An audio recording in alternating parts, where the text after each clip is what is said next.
रवायत है कि एक बस्ती पर सख्त कहत आ गया। महीनों से बारिश का नामो निशान न था। जमीन फट चुकी थी, खेत सूख गए थे और कीनुओं का पानी भी कम होने लगा था। लोग परेशान थे, जानवर प्यास से निढाल हो रहे थे और हर तरफ बेबसी का आलम था। आखिर बस्ती के लोगों ने फैसला किया कि सब मिलकर अल्लाह के हुजूर दुआ करें।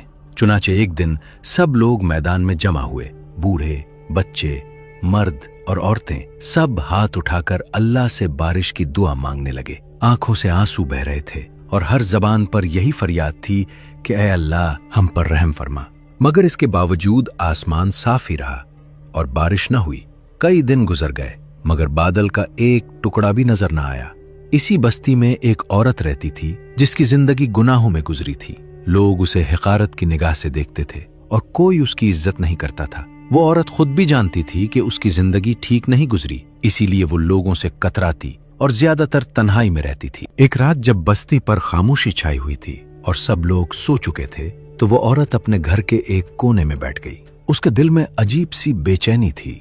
उसने आसमान की तरफ देखा, आंखों से आंसू जारी हो गए और वो सच्चे दिल से दुआ करने लगी। वो कहने लगी, ऐ मेरे रब, लोग मुझे गुनाहगार कहते हैं और शायद मैं वाकई गुनाहगार हूँ। मेरी जिंदगी खताओं से भरी हुई है, मगर तू तो मेरा रब है और मैं तेरी ही बंदा हूँ। अगर मैं तेरी रहमत के लायक नहीं भी हूँ तो भी तू रहमतों वाला है। ऐ अल्लाह, इस बस्ती के लोगों पर रहम फरमा। अगर तू चाहे तो मेरी वजह से ही उन पर बारिश बरसा दे ताकि उनके खेत हरे हो जाएं और उनके जानवर बच जाएं। वो देर तक रोती रही और अपने रब से गिड़गिड़ा कर दुआ करती रही। उसी रात आसमान का रंग बदलने लगा। दूर उफुक पर बादल जमा होने लगे। आहिस्ता आहिस्ता पूरा आसमान घुने बादलों से भर गया और कुछ ही देर में जोरदार बारिश शुरू हो गई। खुश्क जमीन बारिश के कतरों से तर हो गई।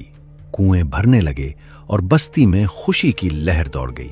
सुबह जब लोग उठे तो हर तरफ बारिश का पानी था। वो हैरान थे कि अचानक रातों रात ये बादल कहां से आ गए। लोग एक दूसरे से पूछते थे कि आखिर किसकी दुआ कबूल हो गई। बाज अहले दिल कहते हैं कि इस रात अल्लाह ताला ने एक टूटे हुए दिल की फरियाद सुन ली थी, क्योंकि जब बंदा सच्ची निदामत और आजिज़ी के साथ अपने रब को पुकारता है तो उसकी दुआ आसमानों तक पहुंच जाती है।